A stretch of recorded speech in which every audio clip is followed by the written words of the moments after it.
Hey everyone, welcome back to Christian Penguin 1990. My name is Matthew again, and for this video I wanted to explain why I'm still a biblical creationist. Now, first of all, let me explain what I mean by that. A lot of people call them young earth creationists, but there's so much a distinction because of the different translations of the Bible that you'll have some that say age, you'll have some that say a day instead of the first day. I'm a King James Version only. I've added up all the dates in the Bible. As some would say, you just need to do that and get the. I don't get 6,000 years. What I get when I added up the dates was over 7,600, some right at 8,000 years. Some would say give or take 500 years or so, plus or minus. But I had 8,000. But I would definitely say that the Earth, in my opinion, is under 10,000 years old. Now, a later video, I will go over approximately 100 or more evidences as to why I believe that. And but the more I looked at the differences between creation versus evolutionism, and I really studied it. I'm not talking about like, well, I just went to a Christian college. And actually, my degree is in science. It's in environmental science with a focus on marine sciences and technology, but I got it from a state credited or a state college, local community college here. It was not from a Christian college.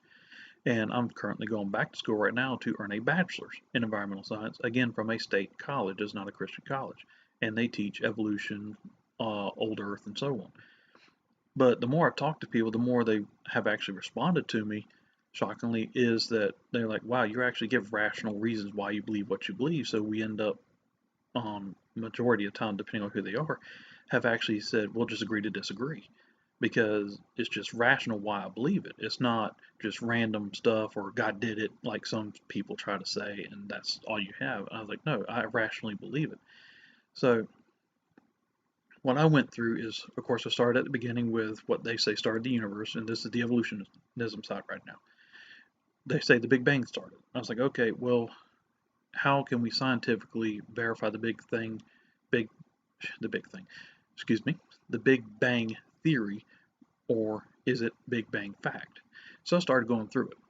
I was like, okay, was it observed? No. Is it a theory? Yes. So you go to the next step. Hypothesis. There's three hypotheses to the Big Bang. Some only tell you there's one. There's not. There's three that I've been able to find through all my research. I've only found three top versions of Big Bang theory. Number one, nothing was here, something exploded, and poof, here we are. Simple. That's not the scientific version, that's the simple version. Number two, the matter was always here. It had a great gravitational force pulled together and then exploded and out it went. The third was the same as the two, except instead of exploding and going out, it just slowly expanded.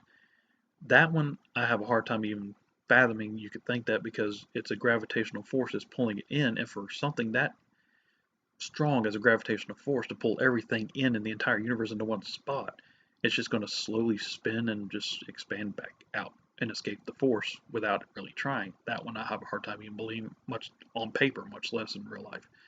So that left me with two. Nothing was here, and then somehow an explosion happened, and bang, everything's here. The other one, all matter is here, then it gets drawn in together, bang, something happens, and it expands out. So I was like, okay, so eliminated one hypothesis in my opinion because it didn't make any sense to begin with. So I went from there and I was like, okay, can we actually experiment with this? Can we test it? And the answer was no, you can't test it. It's after the fact. It's indirect. It's the universe is already here. So there's only two interpretations right now, scientific wise, view wise, how it got here. God created it or Big Bang created it, which I find with all the religions in the world, that's the only two theories of how the world got here in the universe. So I was like, okay, so you cannot test it, strike one, which means you can't prove it true or you can't prove it false. Now, when I say true, I mean you have to prove it as a scientific constant.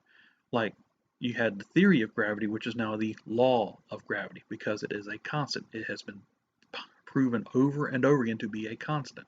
Therefore, it is now the law of gravity, not theory. So the more I went through it, the more I realized, okay, the Big Bang is a belief. There's no scientific way to prove it. You have all these little evidences like background radiation and so on that can be used for both sides because it's indirect evidence. It's stuff that is there after the fact. So I can interpret it my way and you can interpret it your way. It's going to be that way no matter what. And so I went from there and I was like, okay, so that doesn't demolish the side. And I was like, well, is there a Big Bang in creation that would work? And the more I read the Bible, the only Big Bang I saw, which we can in the Big Bang, would be in 2 Peter, where it says the universe and the world will basically end with a great noise. Therefore, the Big Bang ends the universe, doesn't create it. So it's actually flip-flop Bible-wise. But back to the evolutionism side with the Big Bang. So I was like, okay, so you can't test it, which means you can't prove it true or false, which means it's going to be a theory forever. It's not going to be a fact. That's the bottom line. And now, same thing with mine. Here's the creation side. Creation side is God spoke the universe into existence. Well, apart from uni and verse meaning single spoken sentence, which I find very ironic, I can't test it. It's a theory, so I go to hypothesis. Okay, so God spoke everything into existence. That's basically it. But the Bible also does say that God expanded the heavens. He stretched them out, and so the more I looked at it, and everybody was saying, well, what about the stars that are billions of light years away? And I was like, well, the more I looked into that, if God stretched out the heavens, what if he started at Earth and it went from Earth to out instead of out to Earth? So what we're probably seeing is what some would call the taillights of the stars, instead of the stars like coming to Earth after billions and billions of years. Because if God focused on Earth, then it would make sense that he would stretch the stars out from the Earth into space and vice versa. So now, can I test it? No, I cannot test it in any way, shape, or form. So that means I cannot prove it true, or I cannot prove it false. So scientific-wise, it will remain a theory. It will never remain a fact, scientific-wise. Now, scripture-wise, being that I believe that's the inspired word of the living God, and God was there, and Adam was there after the 6th day, which I'll get into later, then yes, I had an eyewitness, God. God said, hey, I did it. And then he showed Adam by doing other stuff inside the garden. Like I said, I'll get into all that later. That, yes, I created. Here's my proof. And he showed him some other stuff.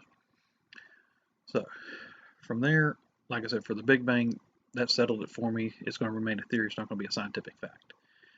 And then I can go through the other, like chemical evolution, as what some called it. That one I have a hard time believing as well, because just overall, if you only got helium and hydrogen, and yet all the other atoms on the atomic chart are supposed to come from those two, which you can't do even in real life today, I don't believe it. Then you have stellar evolution, which is supposed to come from those two. Well, if you need the elements to make the stars, but you need the stars to make the elements, that's chicken and egg problem, so I'm going to leave those alone, because they just can compound their own conundrums together. So then you go to the organic side, which is how do you get something living from non-living. Now, some of the other creationists, they'll sit there and they'll say, well, you believe you came from a rock. And I was like, okay, well, how does that make any sense? They believe everything came from this primordial soup, not a rock. So I started doing some digging on my own. I was like, where are they getting that idea? Is it just something they're making up to make fun of evolutionists, or is it something that is actually in their theory? So the more I looked at it, I came across this, that the earth was a molten crust, which is in their textbooks today.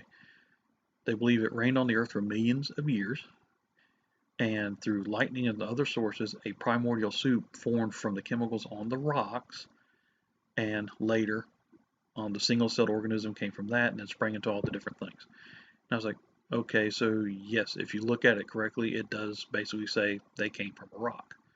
And I was like, okay, so now I understand where they got it from. But like I said, what you need to do when it comes to these two theories, creation and evolutionism, you need to do your own studies. You need to go backtrack people. And what a lot of them will do is they'll make fun of them.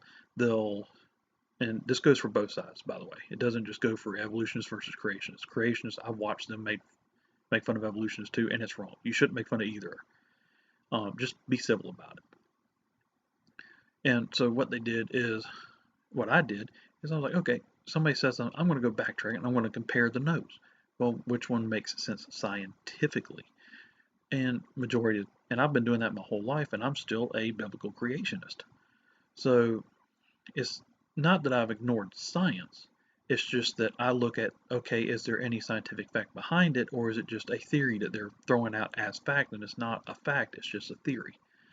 And everything I found is theory.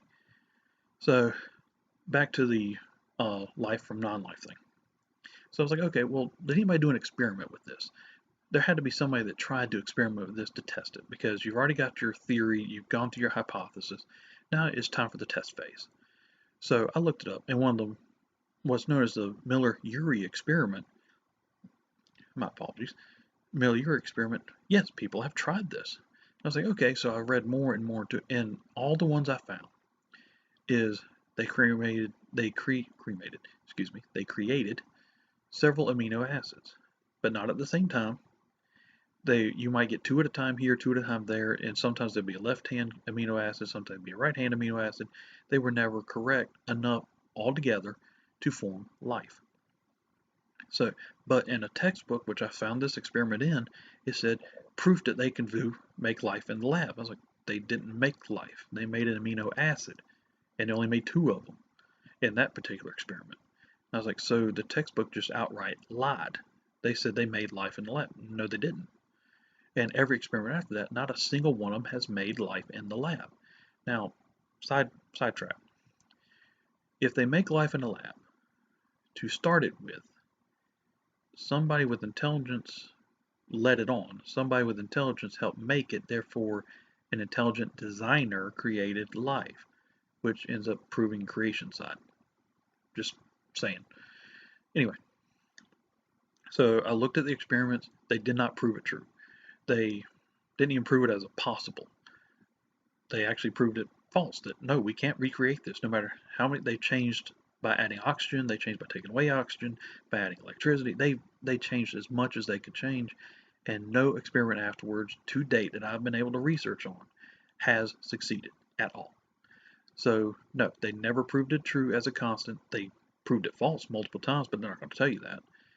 And like I said, in one particular textbook, which was an old textbook from a high school that one of my friends let me look at, it actually said a lie. It said that they succeeded in creating life, or proving how life is. I was like, no, they did not. So, but like, I'll go over more of these in depth. This is just my video of why I'm still a biblical creationist. But like I said, later on I'll go into in-depth videos for each and every individual part, and I'll explain more of it. Okay, so from there, like I said, okay, so that's a theory. It's going to remain a theory. It is not a scientific proven constant. Therefore, it will not be scientific law and remains a theory. So I moved on to macroevolution. Now, macroevolution is where people get confused with macro and micro. Okay, micro is the speciation part of it, where you already have the species, but then you'll get your speciation and subspecies and so on. And the reason people get these confused is because, especially when it comes to biblical creation, we say the word kind and species are separate. A lot of times, evolutionists will put the two together and say species for macro and micro. So both sides get them confused. Not just one, both sides get them confused continuously. So for macroevolution is when one kind of animal evolves into another kind of animal. Like a rodent evolves into a bat, or a dog evolves into a whale, or a cow evolves into a dog type. That's what I'm talking about. Kinds of animals. For example, the Darwin finches, or the Galapagos finches that Darwin observed. What Darwin actually observed was subspecies. And here's what I mean by that. He saw a kind of animal. The kind of animal he saw was a bird. The specific species of animal he saw was the Galapagos finch. Subspecies was the long-breasted, short-breasted, and so on. And that's what he observed. Now, the Galapagos finch will be different species than the European finch, in my opinion, if they cannot crossbreed. That would separate the species. And like I said, biologically, that's the way I understand it. And I'm sure people will disagree with me, but that is the way I understand it scientifically and biologically. So what Darwin observed was first the kind of animal, bird, species of animal, Galapagos, finch, subspecies, long-breasted, short-breasted, whatever. That's what he observed. But he came to the conclusion that they were all individual species, which led to this big debate over species. Okay, so sorry, I saw my phone go off. But I was like, okay, so they say these different kinds of animals evolved into other kinds of animals. Well, is that observed? No. Is it a theory? Yes. So you go into your hypothesis that, well, what would help cause it? Random mutations over millions and millions of years would help cause it. That's what they say. Well, I looked at it, and I'll go over mutations more, like I said in another video, but the more I looked at it, the mutations are not random. They can't be random to work. They have to be specific mutations, such as where they want to say dinosaurs evolved into birds. Well, that's a specific mutation, that the scales become feathers and they get wings, their bones change, they become lighter. All that has to happen. And so I'm like, that's not a random mutation. Sorry, I hit the desk. That's not a random mutation. That's a specific mutation. But they don't have that. Even today, they don't have it. They have random mutations today. But like I said, I'll get more into mutations later. So I was like, okay, so can they test it? Can they experiment with it? Can they prove it? The answer is no. They cannot prove it. And what they have seen, we'll go into microevolution in a minute when I talk about that one, is they can't do it. They cannot ever scientifically, right now, by itself. Now, I'm sure with them trying to manipulate the genes with the gene things they can do, they might get a new kind of animal. But if they were to leave it alone and just try it in a lab, they would never get one kind of animal to jump the gene code, mate with another kind of animal, and create a new kind of animal. They'll never happen. So, did they prove it as a scientific constant? No, they did not. Did they prove it false? Yes, in my opinion, they did. So, because they can't prove it as a constant, therefore it's proven false because you can't prove it. Now, some people say, well, you can't disprove it. I was like, that's the same as not being able to prove it true. Therefore, it's a theory. It will never be a scientific fact and law. It will remain a theory. Now, onto the microevolution. And like I said, I know people are going to be sitting there like, well, you're leaving so much out. I'm like, yes, I am, because this is just a brief explanation of why I'm a biblical creationist. I will go into further detail in later videos, so please don't panic. Now, microevolution. I don't agree with the term, but I'd rather just call it speciation, because that's what it is. And that's why everybody's getting so confused with it. Speciation. But for microevolution, the term they use, both creationists and evolutionists agree. It happens. It's scientific fact. Hence the law of biogenesis, that they will, you know, have species and subspecies, but they will take after their own kind. Hence birds will create birds, dinosaurs would have created dinosaurs, and so on. That's a constant. So could they observe it? In this case, yes, they could actually observe this happen. So, okay, so they hypothesize. Hypothesis is that through adaptations or to their environment and so on, they will have subspeciation occur, which will make it a stronger species or stronger subspecies better suited for that environment. Like if they need a longer beak to be able to dig into the tree for insects or something like that, they will get that. Oh, and so you go to the experimental phase. They tested it. They proved it. It is a scientific constant. So that one is true. The other previous versions of evolution that people go over are not scientific fact constants. They are theories and will remain theories because they cannot prove them. Now you have people like Richard Dawkins come out. It's a fact, and anybody that says otherwise is an idiot, basically is what he's saying. Mr. Dawkins, you can't prove it.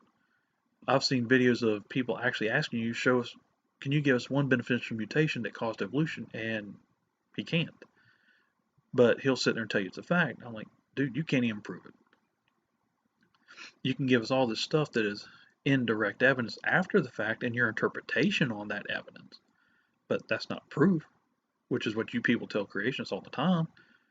I'll have evolution tell me that all the time, and I'll tell them, yes, it is my interpretation of that evidence, but let me explain why. Which, like I said, I'll go into more later videos. But it's just the fact that so many people get bent out of shape over this is ridiculous. It really is. I've got friends that they are agnostic / atheist evolutionists, and we talk all the time. And they'll say, "Hey, did you hear about this?" Or they'll come to me for Bible questions, and I'll answer their questions. And I ask, "Why do you like to come to me so much?" And one of them said, "Because you're rational about it. You don't just throw stuff out, out in the open. You don't say, 'Well, I watched a YouTube video and that means it's true.' No, you rationally explain stuff to us, and we like to hear rational answers." So that's what I'm going to try and do with this channel. And now, unfortunately, let me explain this thing with the comments. The comments will remain disabled. And the reason I say that is this. I have gone through other channels. I have studied the other channels, creationist-wise, evolutionist-wise, doesn't matter. I've studied them.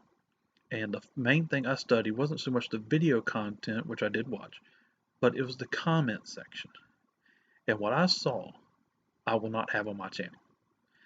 They made fun of each other, creationists and evolutionists alike, not just one side. They used profanity towards each other, they used sexual language towards each other. They made fun of their family heritage. It basically, I was just like, I'm looking at a channel where comments are being made by little kids, in my opinion, because to sit there and use profanity towards somebody, call them names, make fun of them, say they're stupid, you're uneducated, whatever.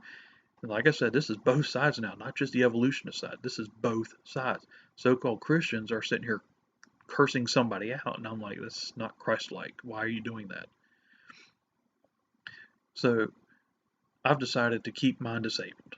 I am sorry. I would love to have civil discussions with people on this channel, but I just don't have time to moderate it to keep people from doing that on the channel.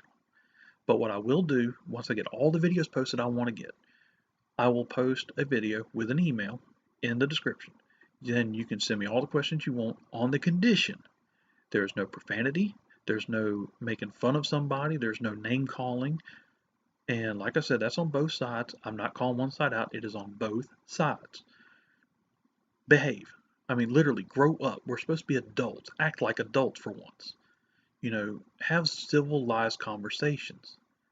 And like I said, creationists and evolutionists both were doing this. It's not just one side. And I'm sorry to even see that adults were acting like some of the ones I saw. But I have commented before on several of the channels, and I did have civilized conversations with some people. I mean, there are some civilized people, they just want to know why I believe what I believe, and they're open to listening.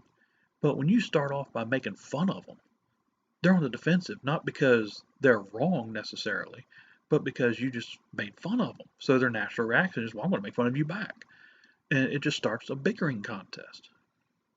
So for that reason, I apologize, but I will not have comments enabled on any of my videos on my channel. And like I said, when I get done with all the videos I want to, I've got to go through the Why Pray series, which I did a video earlier. I've already posted that. And then when I get done with that, I'll go through a chapter of Proverbs a day challenge.